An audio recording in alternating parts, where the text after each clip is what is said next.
Greetings from Jordan Lake State Park in North Carolina. I'm Jared Gray.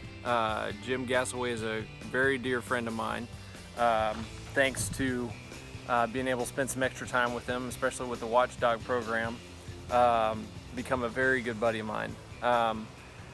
So he asked me to tell a story about the Watchdog program, and there was a time, I think it was about 8 years ago, Carrie Quinn, who was the assistant principal at Nickel Sawmill at the time, had asked a bunch of men and sent flyers home and invited everyone to come to the meeting that you're all sitting in right now.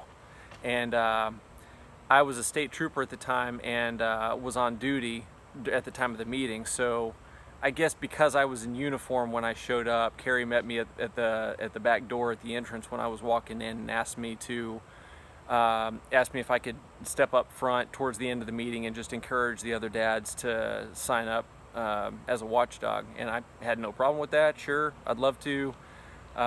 So we went through the meeting. They showed some statistics on, just the state of our country as a result of, father engagement, and just the role of fathers in society is largely understated, and really undervalued. I think it's really up to us to place the value on it and step up to the challenge. But anyways, towards the end of the meeting, Carrie approached me, handed me the microphone, and said, "Hey, just encourage the guys." So I got up and said, I thought the program looked amazing.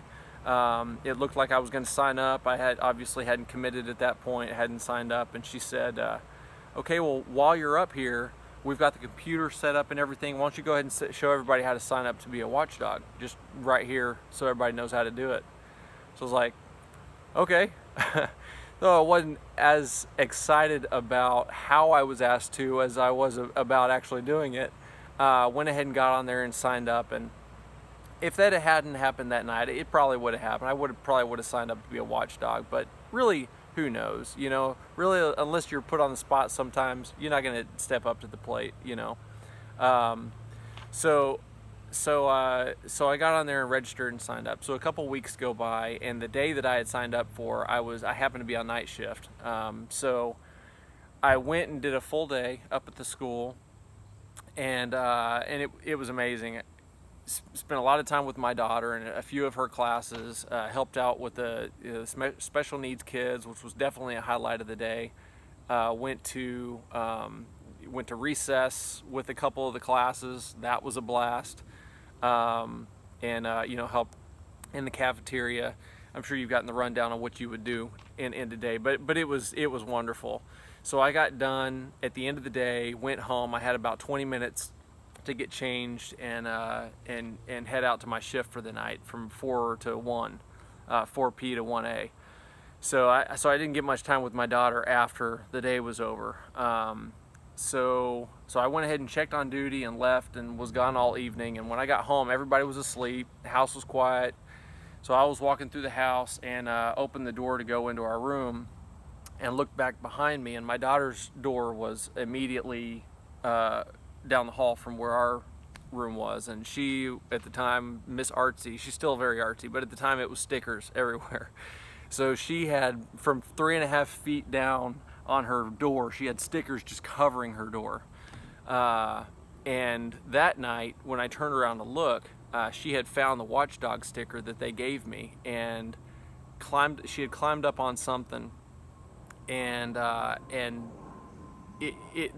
sticker found itself being placed at the very top center of her door.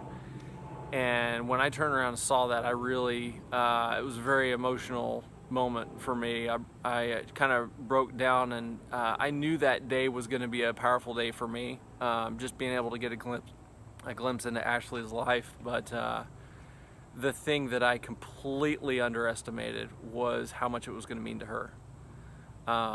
And though that wasn't really my intent when I signed up, and I didn't know the value she would place on it, I can't imagine what might be different in my life right now had we not. It was at a very pivotal time in my life, and my value system began to change significantly. And since it had started a business that gave me some more freedom and time with the family, and now I've started another business when we're traveling the country with our family, and largely due to my values changing a bit. So I don't know the role it's going to play in your life, your kid's life, but it's an adventure. Find out what the role is. Even if it's just spending a half day up at the school, or not being a watchdog and doing lunch, something starts somewhere. And I'm sure many of you guys, just because you're at the meeting, your values are already in the right place, and I totally commend you for that. This is just a way to up your game, But anyways, Jim, I thank you, brother. I appreciate your encouragement to continue to stay engaged in this program, a program I value very, very highly. And you guys have a great night. Step up. You can do it.